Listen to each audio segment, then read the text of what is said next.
Welcome to the We Are VIP podcast. Each week, your host, Casey Hasten, Director of Recruiting at VIP, will bring you valuable insights from thought leaders, introduce you to incredible companies, and bring you tips for landing your dream job from our team of executive recruiters at VIP. And now, Casey Hasten. Welcome to the We Are VIP podcast, a podcast devoted to adding value to your career or candidate search, brought to you by VIP. I'm your host, Casey Hasten. I'm an executive recruiter, director of recruiting with VIP, and your all-around hiring guru. But you know, I have this special interest in bringing some amazing people to the table each week, and I think you're going to be really excited about the guests that I'm bringing on today. So today, I'd like to welcome Brian Mad Dog Maddocks, veteran Air Force combat pilot, business leader, keynote speaker, coach, and consultant. He has a lot of titles. For over 20 years, Brian was an elite Air Force pilot in the most technologically advanced machines and the deadliest weapons in history. Since retiring, Brian's mission has been sharing how he applies his vast military and civilian experience to the business world. Thanks for joining us today, Brian. Thanks, Casey. Hi. Hi. Hi. You're so quiet. Oh, You're not normally this quiet. I know. Mad Dog? I'm nervous. You know, and nobody can see the wink is on the other side. Sorry about that.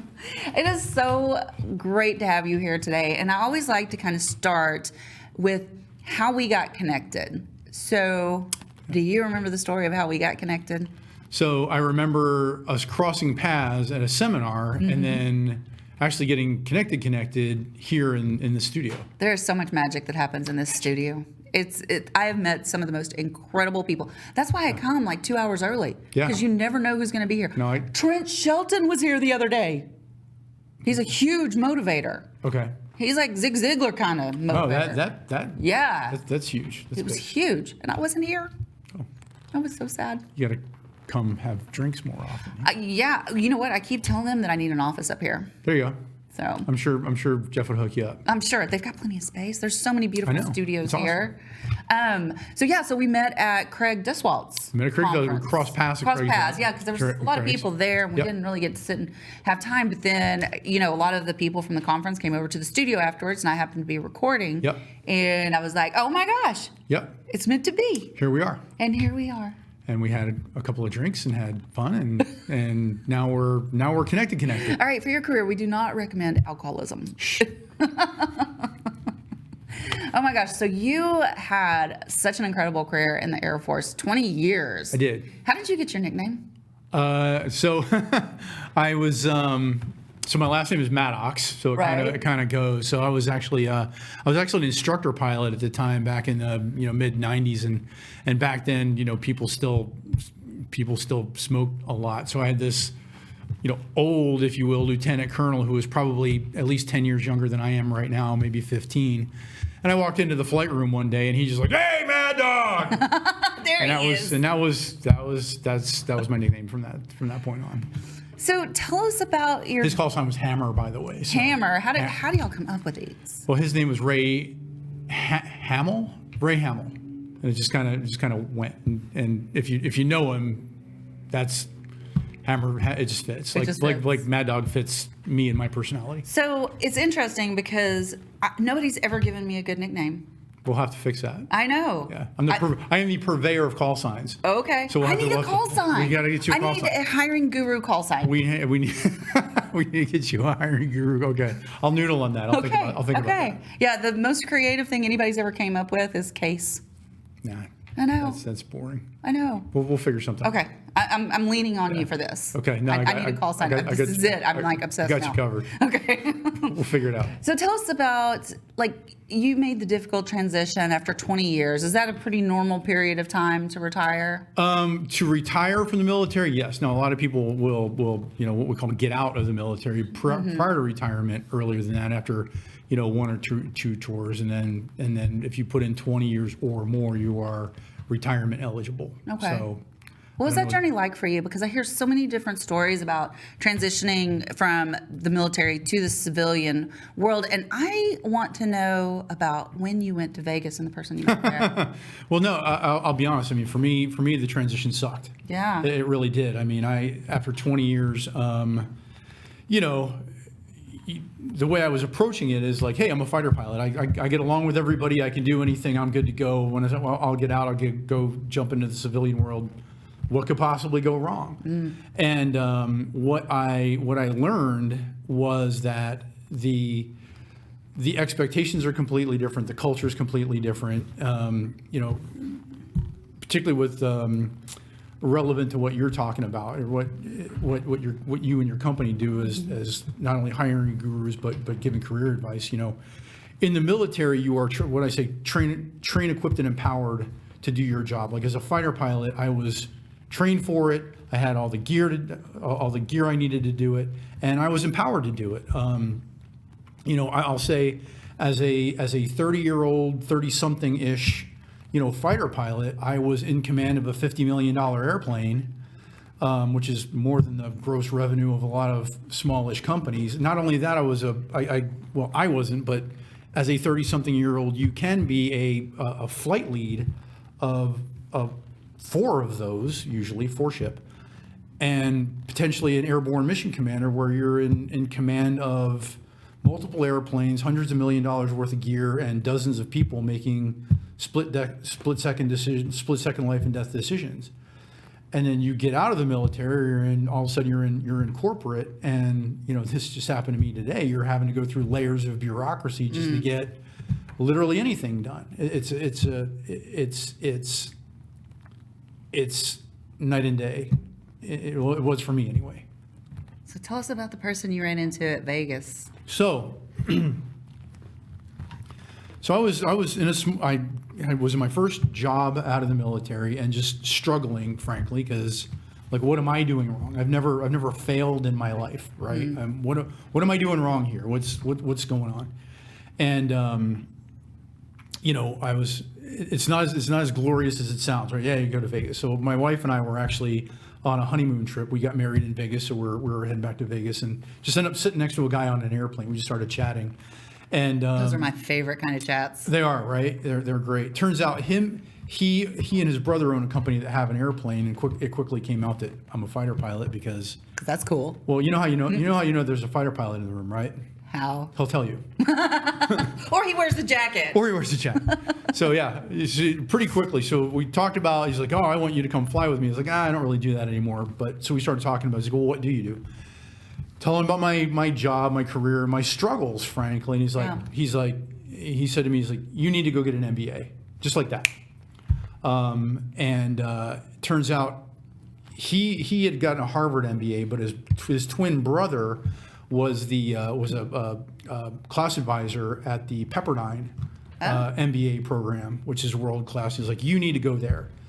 He's like, look, let me know when you're around next time. I'll bring you over. You stay at my house.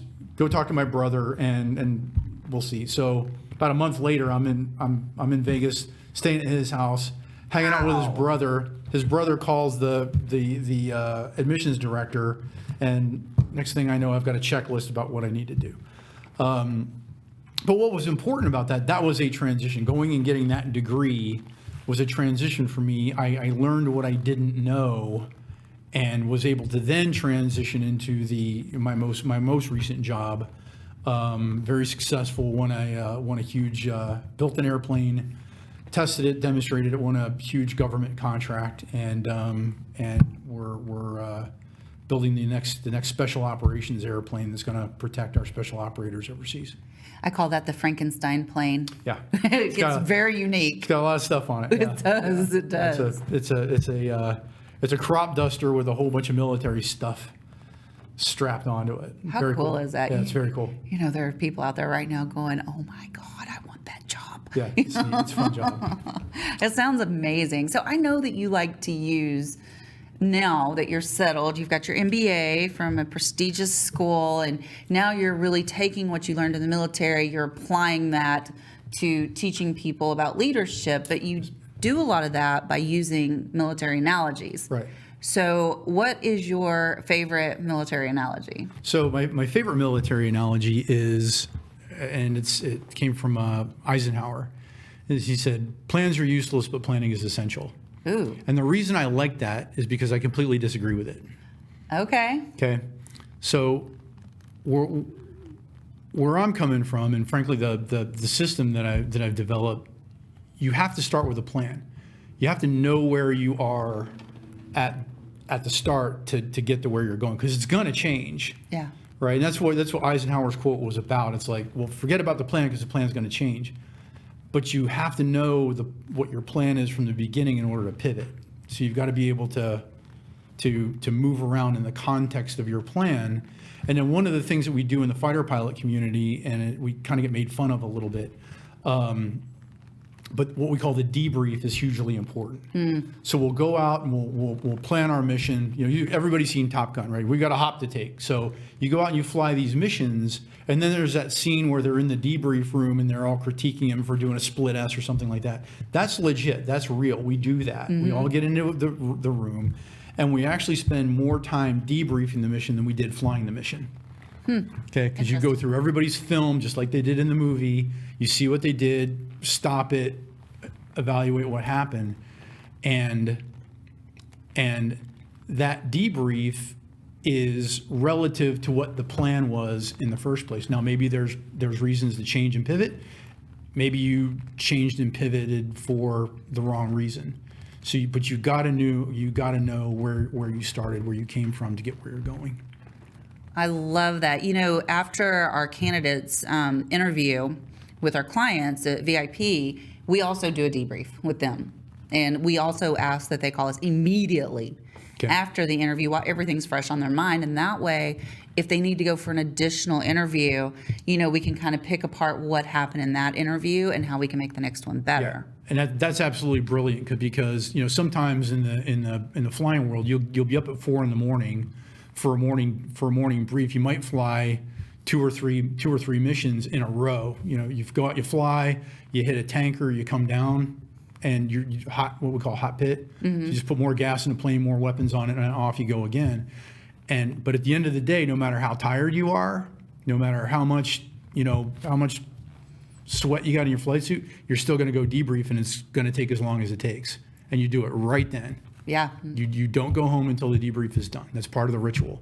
Wow. How long does a debrief take? So if you fly about a 1.5, we're going to go up and we're going to just do kind of your standard, if you will. That debrief will take 2 to 3 hours. Wow. Because it'll take about twice as long because you're going over everybody's HUD film. So the little heads-up display thing that you see, that gets recorded. Your voice gets recorded, and you go through every little thing. So a lot of times it'll take, at least as long, if not twice as long as the actual flying mission did. Do you miss it? Oh, can you tell? Yeah. I would think just a little bit. Yeah. I couldn't even imagine. Yeah. No, it's amazing. Yeah. I don't know if you know this or not, but I used to race dirt bikes.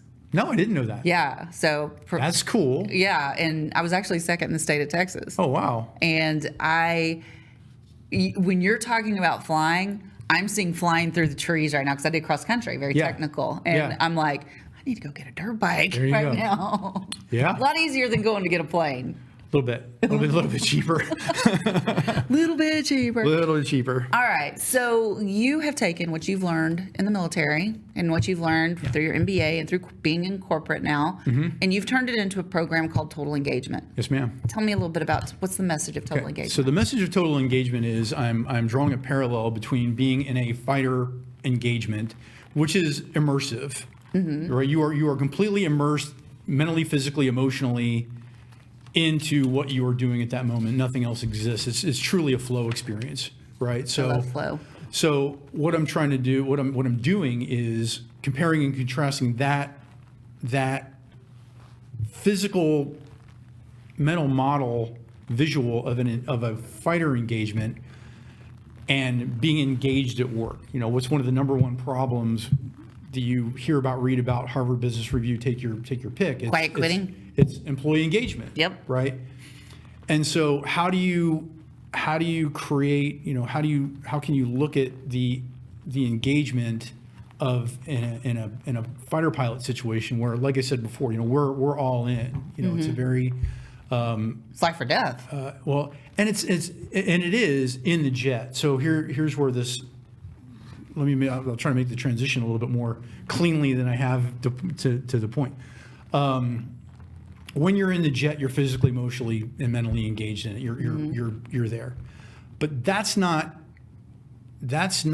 necessarily the most important part about being a fighter pilot. It's not what makes you a fighter pilot. It's the debrief, things like the debrief, right? It's a culture of excellence and accountability. Okay. Right. So when you're going to work, it's not just about flying the jet. It's about, here's another military quote: iron sharpens iron. Right. It's about making each other better because you're going to the fight together. Yeah.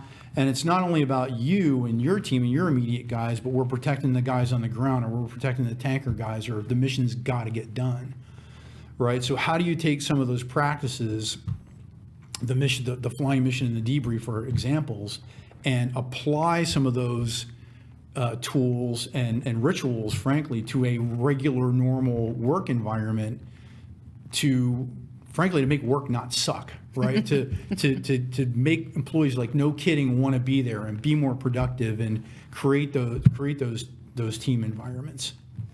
I love, and I talk about it often on the podcast, the mission of the studios. I don't know if Jeff has shared this with you, but his goal is to create a thank God it's Monday environment. I want to come here for that. I know, right? I'm gonna start hanging out here on Mondays then, 'cause I hate Mondays. But when you're so excited, like, you're not like, thank God it's Friday. Yeah. You're so excited to get up and go, then your workforce is engaged, and that's what he's looking for. I mean, when I was a fighter pilot, I couldn't wait to get up at 4 o'clock in the morning and throw my flight suit on and go. I'm going to fly today. Or even if you're not flying that day, you're planning, you're doing something. And at the end of the day, you're drinking beer and eating jalapeno popcorn.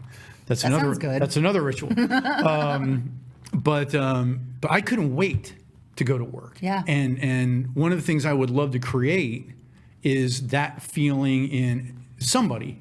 Even if you only affect one person. But I think there's a way to do that. I think you can, by creating team environments. I think you can create that if you follow a system.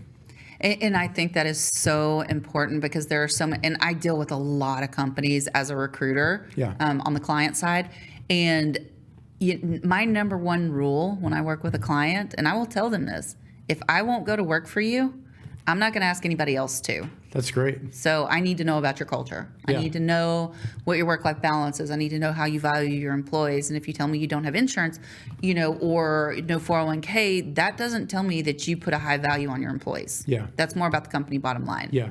And there may be other reasons. Don't hate on me, okay, people? There may be other reasons. I get it. But if you are a big company, you need to be pouring back into your employees, because they're giving up a good portion of their life for you. Absolutely. And they're going to leave. If you're losing people every 9 to 12 months, why? Right. I've been with VIP for 6 years now, over 6 years. And I tell them all the time, you're going to have to drag me out of here kicking and screaming.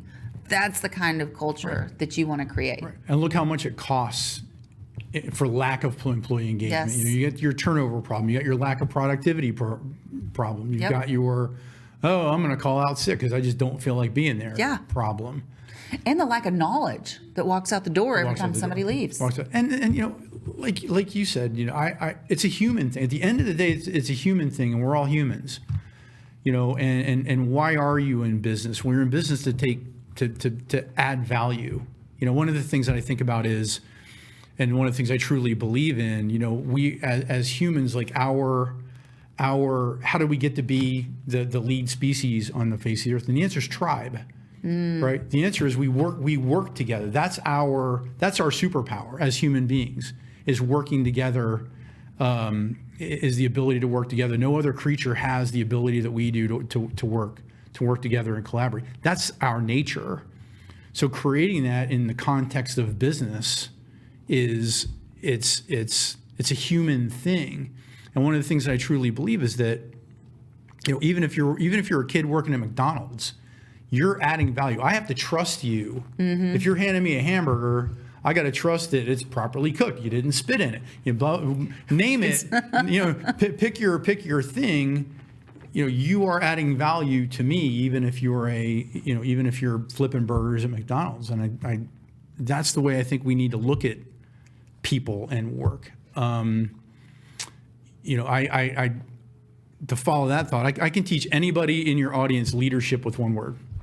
What? And the word is servant. Yes. Okay? If you take a servant leadership mindset, everything else falls into place. Absolutely. Because now I'm giving you what you need. I look at it like anybody who works for me, I work for them equally as much, if not more. I'm asking you what I want you to do, and I need to give you what you need to do it, not just, hey, go do this and figure it out. Yes.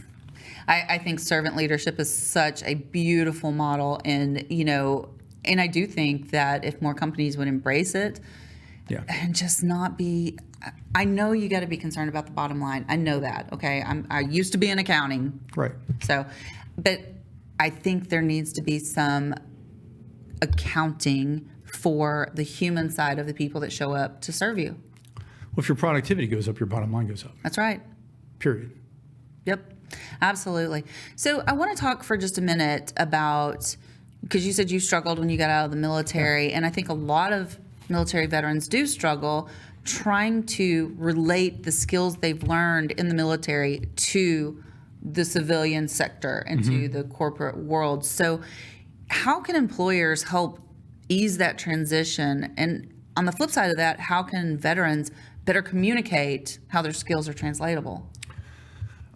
So to the first question, I would go back to the conversation that we've been having, right? I mean, I think at all levels, be it veteran employees or civilian employees, it's train, equip, and empower, right? I'm going to train you for the job I'm asking you to do. Make sure you know how to do it. I'm going to give you the tools, whatever that is, to do it, and then I'm going to trust you to go do it. Of course, we're going to have the feedback, like the debrief, right? But those are and that's what military people expect. That's what they grew up with. I mean, I think a lot of people, I think the mental impression of the military is very regimented, right? Oh, you're in the military, you just follow orders. That's the furthest thing that could be from the truth. Really? Yes. You want thinking people in the battle space, because again, go back to the plan. Everything changes in the battle space. I like to make the relationship between the battle space and the business space. Same thing. Everything's going to change. So you have to rely on your training and your team to pivot when you need to pivot. So it's like, here's an analogy for you. You do like analogies. I love analogies. So here's like a civilian analogy. Right? Okay. So you take your little kid to karate class, or you go to karate class, whatever. Me. You, me, your kid, my kid, whatever. Okay. Go to karate class. And the first thing they learn is the katas. Okay. They learn the little moves, right? You do this and then this and then this, and it's very mechanical. Yes. Well, you keep practicing those over a period of time, and now they're fluid. Now I'm moving, and then you keep doing that. But it starts with the precise basics, and then it quickly moves on to mastery, right? Same thing in flying. I was an instructor pilot for years in the Air Force, and you go from a little tight bubble to letting them go, to letting them go, to letting them go. Are you ever like super afraid the first time they go by themselves? No. No? No. Because I've trained, equipped, and empowered them to go, I know they're going to be fine. Huh. I know they're going to be fine. Now, the scariest I've ever been in an airplane is with a student, twice. Same student? No, two different ones, but they both tried to run me into another airplane. So yeah. Oh. So when you get a face full of airplane going 300 miles an hour, it wakes you up pretty quick. Did you pivot? I did pivot. I pivoted very quickly. Yeah. Oh my gosh. That's a whole nother life right there. Yeah, that was fun. But back to the veterans, it's no different. But I think veterans, myself, I mean, I can speak for myself anyway, you get disillusioned because you go into you were trained, equipped, empowered, you got the uniform on, you got your status, you know where status is a big deal. You know where you fit into the organization, what you're supposed to do, and you get into a civilian corporate situation, and sometimes you show up to a job and it's like, yeah, you're a manager, go figure it out. No uniform. No uniform, and you don't know who anybody is, right? You got to go start, and if you're kind of an introverted person, going and just asking people what they do and figuring it out isn't really something you do super well, right? So there's 50% of the population right there, and they just kind of you quietly. And for me, like I said, it was like I've never sucked at anything in my life. I've never failed in my life. So, you're just gonna put on yeah, I got this figured out, even when you don't, which is the worst thing you want somebody to do in your organization. Well, and there are a lot of organizations out there that help veterans in transition. So I would encourage anyone that is maybe still in the military, about to transition out, reach out to those organizations, not the ones that are part of the military, but those that are outside that are ready to catch you and help you to train you. That's important to have that mindset, understand who you're dealing with. Yeah. What is the best piece of advice you received when you were transitioning that you wish every transitioning military vet knew? Well, the piece of advice I got that I didn't believe, and I will give back, is that it's a lot harder than you think it is. You think you're just, especially me, I lived off base. I didn't live on base in the military community. I lived off base. So I was around civilians all the time. I lived in the civilian world, and how hard is this? I'm good. And it's not. So like you said, reach out and try to get a little bit of expectation management, I would say, if nothing else, before jumping in, because it's a lot harder than you think it's going to be.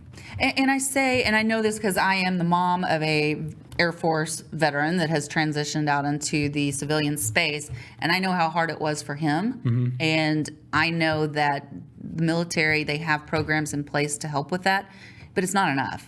Right. It's just not enough. No, it's not. They've got the TAPS program or whatever it is, the Transition Assistant Program. Yeah. And it's just, it's not adequate. Yeah. And it wasn't until I found another veteran who had been transitioned out for a while and it was a female, and she was in the Air Force. So go Air Force. Yeah. And my son was in the Air Force. And she was just like, please let me help him. This has been pretty recent for me. I know the resources he needs. And I was like, he's yours. He can call you mom. There you go. Yeah, that's great advice. Yeah, go get, I guess that's the other piece of advice. Go get help. Yeah. And it's out there. Yeah. And it doesn't make you any lesser of a person to ask for help. And that goes for anybody, not just military veterans, but anybody that's struggling in their career. There are career coaches. There are leadership coaches. There are mentors out there. There's so much help out there. You just have to be willing to ask for it. Absolutely. So, and I hope they will. So I want to ask you really quickly, I know that you have your total engagement, but you've also mentioned you're doing some pretty cool stuff with your current company, which I won't name, but you can if you want to, but I don't know if they want that done. But you just secured like $3 billion in business for them? We made a $3 billion award for our aircraft project. Yeah. That is insane. That's a lot of money. Yeah. Yeah, that's a lot of toys to tinker with. It was a lot of late nights, blood, sweat, and tears. But it was a lot of like goosebumps and celebration when we won it. But the team was. I talk about team a lot. I mean, the team was just fantastic. I had the privilege of essentially leading it, I guess. There are a lot of leaders, but I kind of had the privilege of bringing it all together, and it was, and I used a lot of the same techniques that I've talked about, the teaming techniques, to do that. So I'm hopeful I can teach that more broadly. I love that. What cutting edge technology do you think we can expect in the next 5 years? I think honestly, it's and everybody's saying this. I think it's all about AI. Oh yeah. I can't be specific. Who can look into a crystal ball, right? But what I will say is, and the reason this comes up for me is because I'm in the military is trying to do a lot to bring civilian technology into the Department of Defense ecosystem. So for any of your listeners, if you're in that space, there are opportunities to transition your technology into the U.S. government if it's what's called dual use technology. The civilian technology development is just far outpacing what the government can do. It's not the 1960s and 70s anymore. But things that I look at, things that I'm interested in and pay a lot of attention to is, AI that is going to supplement the human, not replace the human. I truly believe that there's a couple schools of thought right now, but I truly believe that, there are things that humans are great at, and there are things that machines are great at, and we should be looking at opportunities to team, not necessarily compete, if that makes sense.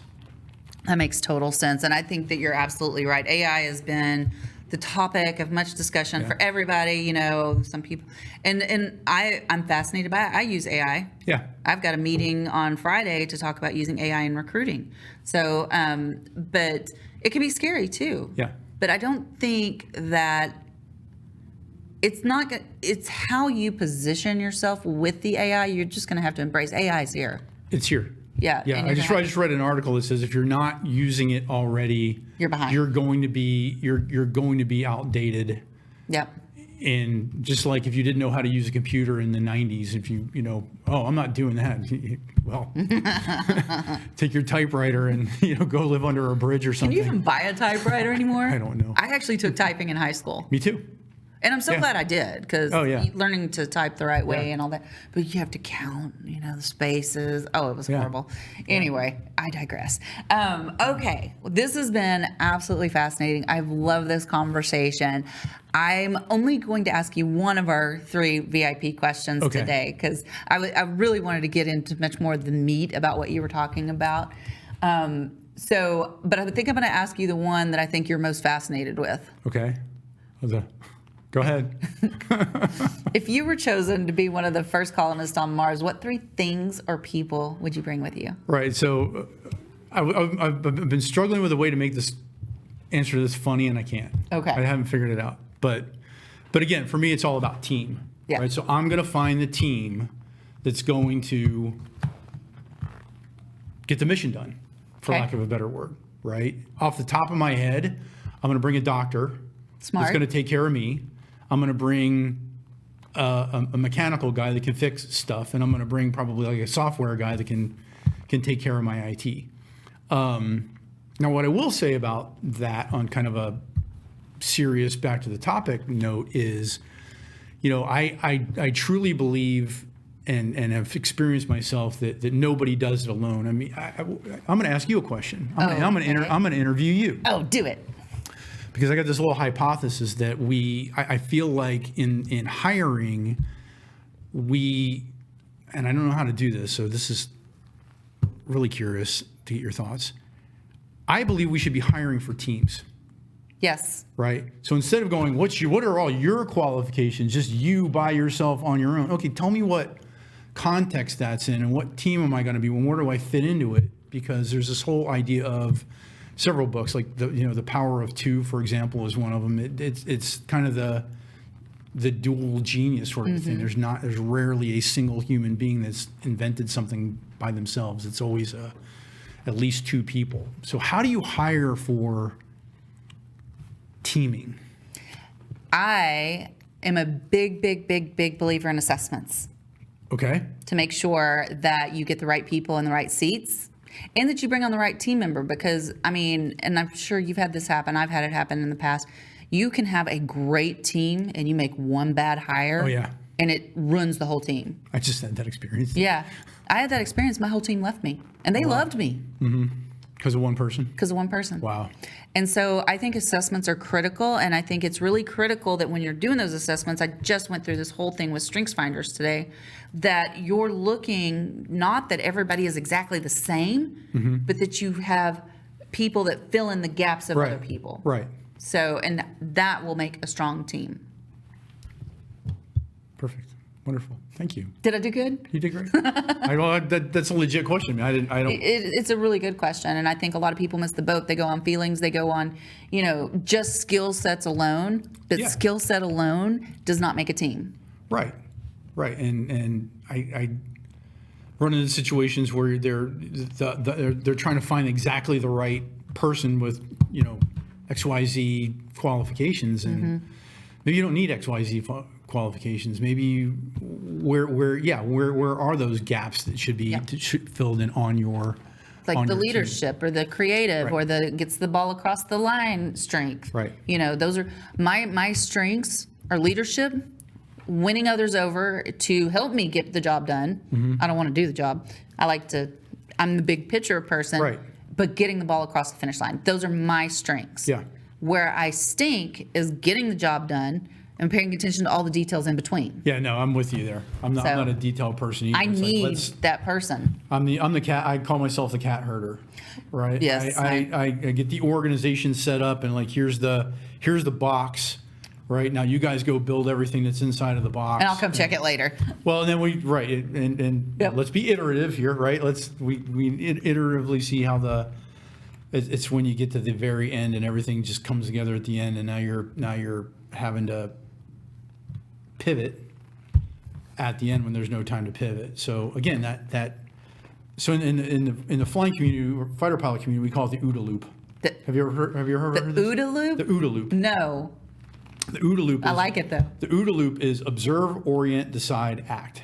Okay. And it's a loop. It feeds back on itself. So in the fighter pilot, we're talking about the debrief. Yep. Right. So you plan, which is kind of the decide. You fly the mission, which is the act. Then you debrief, which is the observe, and then from those observations, you build your mental model. So the orient part of the OODA loop is your mental models of the world, and you have this. It's a continuous cycle of learning, really, and feedback, and you have to create those in your life and in your organization to learn and get better. I just love the name of it, OODA loop. That's fun. Yeah. All right. How do people find you? So my website is brianmaddocks.com, BrianMaddocks. With an S. With an S.com. I am currently building my total engagement website. It's going to be totalengagementleadership.com in the works. So I'm hoping to have that done by probably end of May, 1st of June. That's awesome. And go from there. That is awesome. What about LinkedIn? Are you heavy on LinkedIn? I am on LinkedIn. Brian Maddocks on LinkedIn. I did start a total engagement page on LinkedIn that is yet to be populated. So we're, but yeah, I'm not heavy on LinkedIn, but I'm there. So if you want to come find me, LinkedIn's a good spot. Awesome. This has been so much fun. Thank you. I kind of wish I'd been a fighter pilot now. You're a dirt bike racer. I want to be you. We can trade. Okay, we can trade for one day. We can trade for a day. Yeah, but I have one last thing to say to you. Okay. You are a VIP. Thank you. As are you. And that's a wrap for today. Join us next week here on the We Are VIP podcast. We'd love to know how we can help you be a VIP. To find out more, log on to wearevip.com.